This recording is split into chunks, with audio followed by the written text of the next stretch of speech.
In this part, we are going to add professional logging to our ASP.NET Core API using Serilog.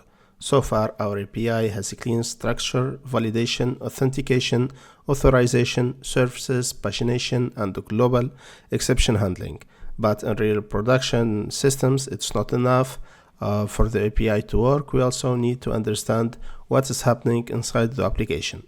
So logging helps us track requests, detect errors, debug issues, and monitor application behavior over time.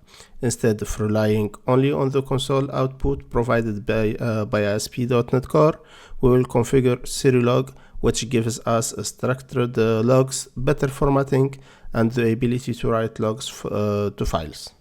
Okay, now let's start by adding some packages. We start with the Serilog packages. Serilog ASP.NET Core integrates the Serilog with ASP.NET. This console sync writes logs to the console, and the file sync allows us to store logs inside files, which is very useful for debugging and production monitoring.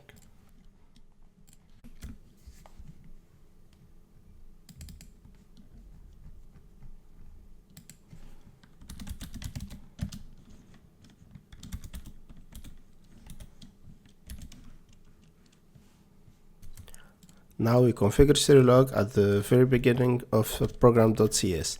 This is very important because we want logging to start as early as possible when the application starts. We set the minimum level to information, which means Serilog will capture informational messages, warnings, errors, and critical logs.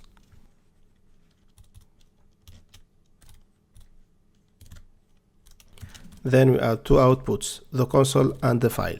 The file path uses logs.txt, and the rolling interval is set to day. This means Serilog will create a new log file every day.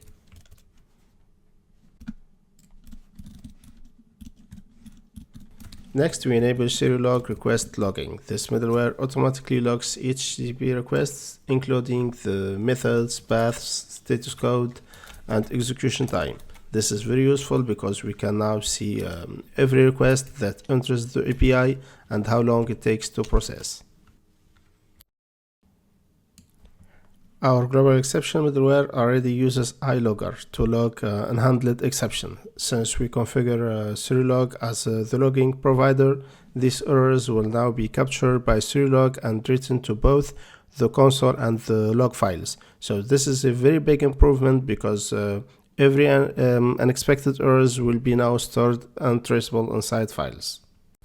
So now let's add custom logs inside our service layer. ASP.NET Core allows us to inject iLogger into any service.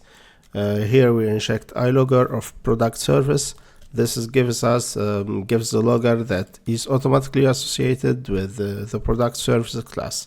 So then we can cite the class. We can define logger, log information, retrieving products with pagination, for example.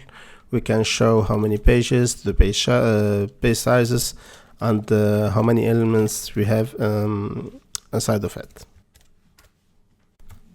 So now we add logs to the create product operation. Before saving, we log that a product creation was requested, and after saving, we log that the generated product ID. So this is useful because if someone creates a product, we can trace when it happened and which ID was generated. We also add warning logs for expected problems like trying to update or delete product that does not exist. This is not an application crash, so we don't log it as an error. Instead, we use a log warning because it represents something unusual but handled.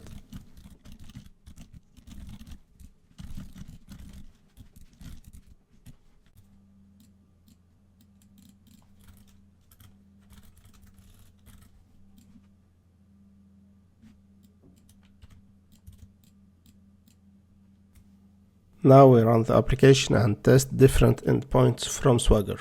When we call the API, we should see logs in the console, and we should also see logs folder created in the project directory with a daily log file. This confirms that Serilog is working correctly and creating files and writing logs to multiple destinations.